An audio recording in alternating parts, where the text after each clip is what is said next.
Hey, it's Mr. Johns. Welcome to Virtual Drive number 4. You can see that our conditions have changed.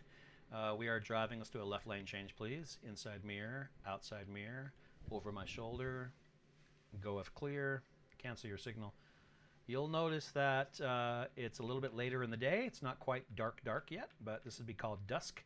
Pedestrian just finished crossing the crosswalk.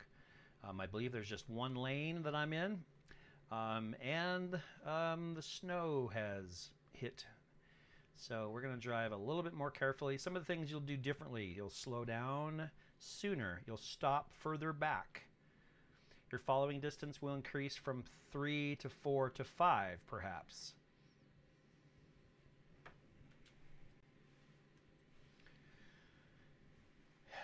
Everything else is the same. You still signal for 5 seconds, but everything is slower. The big thing is speed. Just slow down. Okay, light's green. Let's go ahead and go straight. Watching that green car to see what it's doing. And they're kind of clogging up the intersection there. That car should not go. My light is green. Oh, wow. And now my light is red. So, interesting. Both cars in front of me have their left blinker on. I am too far ahead. So let's back up just a little bit. And stop. Oof. Okay.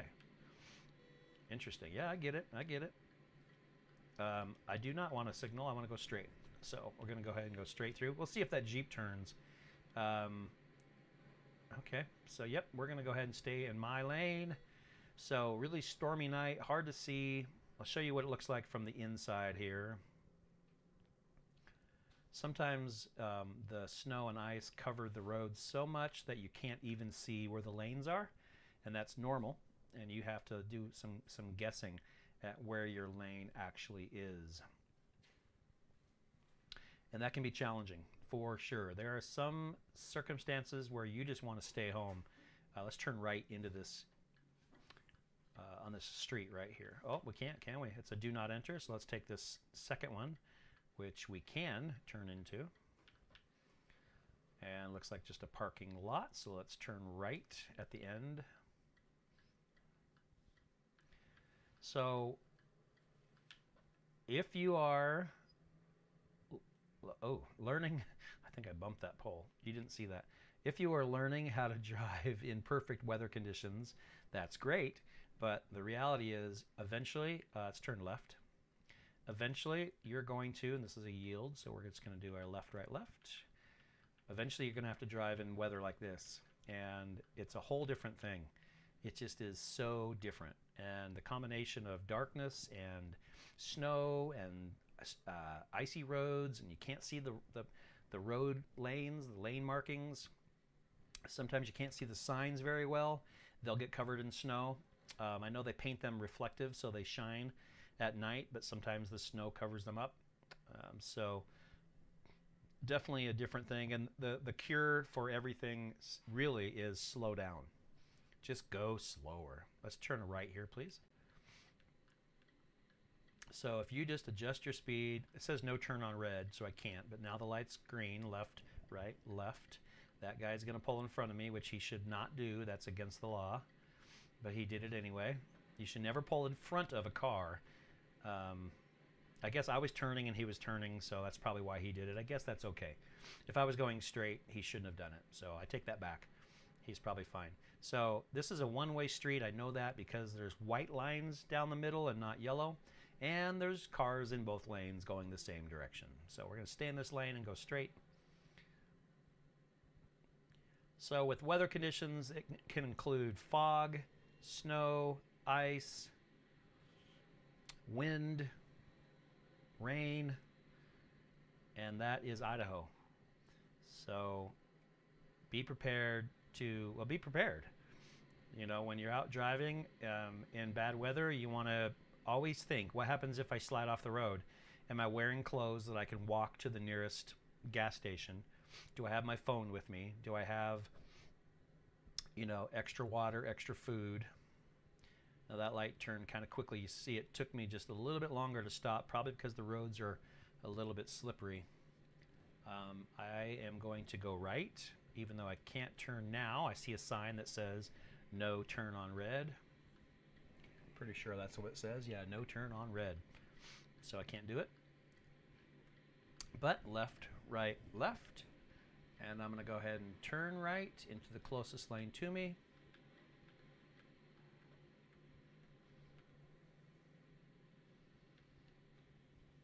So let me talk about distracted driving a little bit, also drunk driving. I hope what you've learned from driver's ed so far is that it takes all of your attention. And it does. It really does take all of your attention. You're driving a 3,000-pound vehicle that has the ability to go 110 miles an hour. And let's go left here. If you do not keep it under control, it can cause injury or death. And you need to take that seriously and realize that. All right, so we are going to look left, right, left and see traffic is pretty heavy right now. And if you have to just continue looking left, right, left, you do. That car has stopped. He would have the right of way over me, right? I never pull in front of cars. So that car should go first. I'm going to let him go first. That's correct. That's the right thing to do. And I'm looking left, right, left, left, right, left, left, right, left. It looks like after that car, I can go. Always check your mirror, right? When you pull out, just to make sure how far that car is behind you. It looks like no problem, plenty of a ways back. But you check your rearview mirror a lot. Your driver's ed instructor, your in-car instructor will remind you of that you constantly check your rearview mirror just to make sure the car behind you is not too close, the car behind you is not tailgating, the car behind you is not texting and driving and not paying attention and is going to slam into the back of you. So, hey, look at all this traffic. It's really picked up. So, back to my point, it takes all of your attention. You cannot be popping pills, smoking pot, drinking alcohol. You can't do it. Driving needs all of your abilities and focus. And so, speaking of that, so here's, I've already messed up. Here's my phone. Here's my phone. So I was going to try to text while I drive. Now I have a controller in my hand, so I can't really do that very easily. So I was going to text my son that there's pizza. Oh. Okay, so didn't do that on purpose. I'm really trying to, let me try my right hand. So here's my phone. You can't really see it, but I am going to try to text. Hey, the light's red. By the way, it is against the law to have my phone in my hand in Idaho, either to be talking or texting, right? Texting includes reading or preparing to send, typing something. Okay, you can't do either. Light turned red, green. Let's go ahead and go. Hopefully that car will forgive me. Maybe you won't. Now, what I should do is pull over and call the police. If there's damage of $1,500 or more, which any crash pretty much is, or injury or death, you have to call the police. So we're going to pretend, rewind, that didn't happen. But I definitely can't, I'm back on my phone. I can't do a good job. Why is nobody going? That gives me a chance to text maybe. Now even if I, okay, the light's red now, so I'll say how, this is, I have one hand on the wheel. How is pizza? Question mark. Okay, and I can put it down. So that was against the law. I can't do that. Plus, you notice I really, no matter how good of a texter you are, I've heard a lot of my students say, yeah, but I can do it. Yeah, okay. Studies have shown that even the best texters, let's go straight, their eyes are off the road long enough that sometimes they travel an entire football field without looking at the road, without realizing it. And in that time, a lot of things happen. Let's turn right into this parking spot. And let's pick a spot. I'll let you choose any spot you want. We're going to swing wide, signal left, and why park next to a car if you don't have to? And we're going to stop right here. We're going to shift into park and turn the car off. So, driving in different weather conditions, you just have to adjust your driving. Go slower, more time for everything.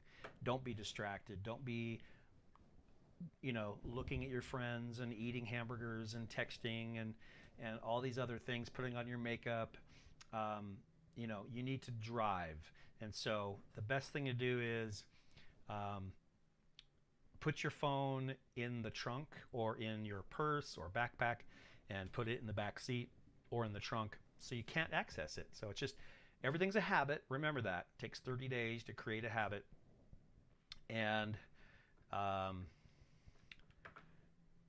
when you start driving, if you make it a habit, I can promise you, if you make it a habit to text and drive and have your phone right there next to you, you are going to always do it for the rest of your life.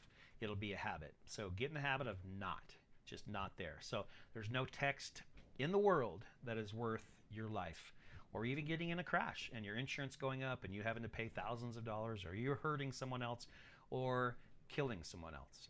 And so I can't really emphasize that enough. Probably one of the most important things.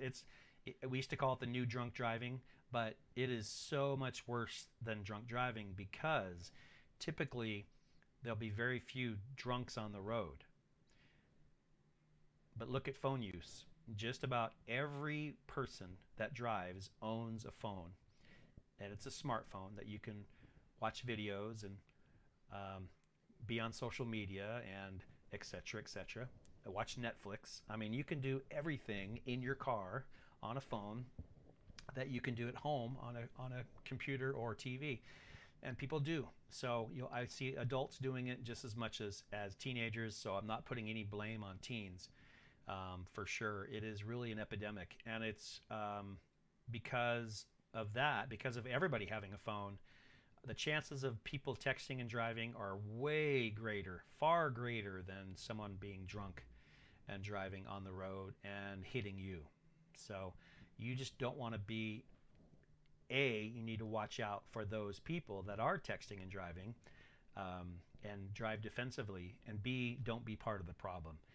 You'll notice as you pay more attention to cars on the road, you'll see people's heads down.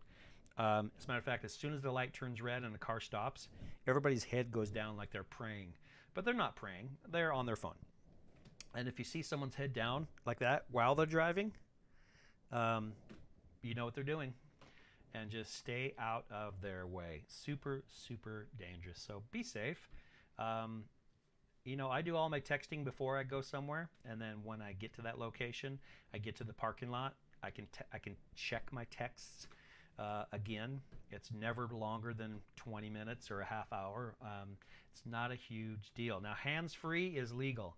So if you can set your phone up so you can answer the phone or even send voice texts, that is legal. It's perfectly fine. I'd say it's still distracted. It still takes your brain off of driving a little bit, but at least you're not having to look at and manipulate the phone with your hands and your eyes. So it's all about taking your eyes off the road. So be safe, stay focused, drive well, and I'll catch you next time. Mr. Johns out.